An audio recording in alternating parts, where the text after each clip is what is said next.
Hello to everybody and great good afternoon to all of you. कैसे हैं आप लोग? सब बढ़िया होंगे, अच्छे होंगे और मैं उम्मीद करता हूं कि ठीक होंगे।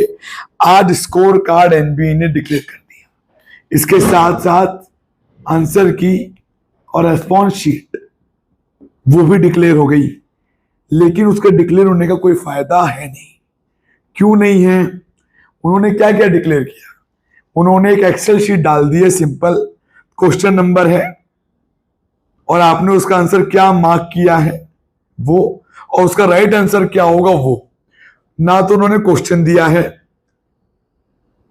और ना ही आंसर उन्होंने डिनोट किया है। बस नंबरिंग डली हुई है कि आपने क्वेश्चन नंबर 2 मार्क किया था, रियल क्वेश्चन नंबर 3 था तो वो गलत हो गया, -1 मार्क्स। क्वेश्चन नंबर 3 आपने मार्क किया, उसका आंसर 3 था, +4 marks. It's just a complete bluff. Supreme court की बात रख ली, रिजल्ट कुछ नहीं है सेम। जो कैंडिडेट अब कोर्ट गए हैं, अब ये बात कोर्ट से ही फाइनलाइज होगी कि रियल में क्या होता है। इन्होंने और साथ में इन्होंने क्वेश्चन कोड और दिया है, क्वेश्चन आईडी। सबसे बड़ी बात है, किसको क्वेश्चन आईडी याद है? किसको ये पता है कौन सा क्वेश्चन कौन से नंबर पे था? कुछ कैंडिडेट्स को याद होगा।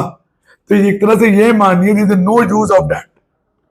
कोर्ट ने बोला देना है, दे दिया, लेकिन पूरी चीजें मिक्स मैच करके दे दी, जिसका कोई भी एक्यूरेसी कंप्लीटली है ही नहीं। स्कोर कार्ड डाउनलोड होने शुरू हो गए हैं। स्कोर कार्ड में इन्होंने पासवर्ड रखा है। पासवर्ड कैसा है? आपके नाम के शुरू के 4 लेटर और बाद के 4 डिजिट आपके फोन नंबर, वो पासवर्ड है। वो बना के आप डाउनलोड कर सकते हैं। तो फाइनली स्कोर कार्ड आ गया। ऑल इंडिया 50% कोटा की रैंक भी आ गई, यानी they are in the mood की काउंसलिंग वो जल्द से जल्द शुरू करें।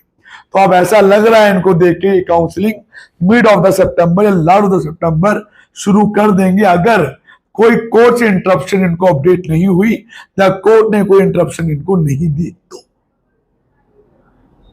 अब देखने वाली बात है इसमें कैंडिडेट क्या रिएक्शन देते हैं, कोचिंग्स क्या रिएक्शन देती हैं और जो एसोसिएशन है वो क्या रिएक्शन देती हैं। कोर्ट में किस तरह से अपील होगी, किस तरह से इस पर क्वेश्चंस क्लेम होंगे, देखने वाली बात है। क्योंकि अब जो पैटर्न पे इन्होंने आंसर शीट और रेस्पॉन्स शीट दी है उस पर चैलेंज किया ही नहीं जा सकता, क्योंकि ना तो ये मालूम है कौन सा क्वेश्चन आप टिक करके आए हैं, उसका आंसर क्या है और वो रियल में क्वेश्चन क्या था। जब तीनों ही चीजें नहीं मालूम है तो बात मालूम कैसे चलेगी? तो कोई डाउट है, कोई कंफ्यूजन है, नहीं समझ में आ रहा है, पूछ सकते हैं, व्हाट्सएप कर सकते हैं। We have 3 numbers given in your screen. Call WhatsApp करके आप क्वेरी कर सकते हैं, जान सकते हैं, समझ सकते हैं। और अगर आपको काउंसलिंग के स्लॉट्स लेने हैं तो वो ले सकते हैं। अगर हमने कमिट किया कि आपको ये ब्रांच मिलेगी तो ब्रांच जरूर मिलेगी। Not to worry about it. And those candidate who are looking for the NRI documents, be genuine. जितने भी फ्रॉड डॉक्यूमेंट्स हैं उन पे लीगल एक्शन होने की पूरी उम्मीद है। और आप किसी ना किसी पेज में फंस ना जाएं, तो जो भी कर रहे हैं सोच समझ के कीजिए एंड डोंट थिंक कि आप गलत करेंगे और लोगों को समझ में नहीं आएगा। हमारे नंबर है 9675200801, 9211313304, 9211313306। दोस्तों bye bye, take care, have a great day. कोशिश करेंगे शाम को लाइव सेशन पे जरूर इंस्टाग्राम पे आपसे मुलाकात और वहां कुछ वार्तालाप आपसे की जाए। Bye bye, take care.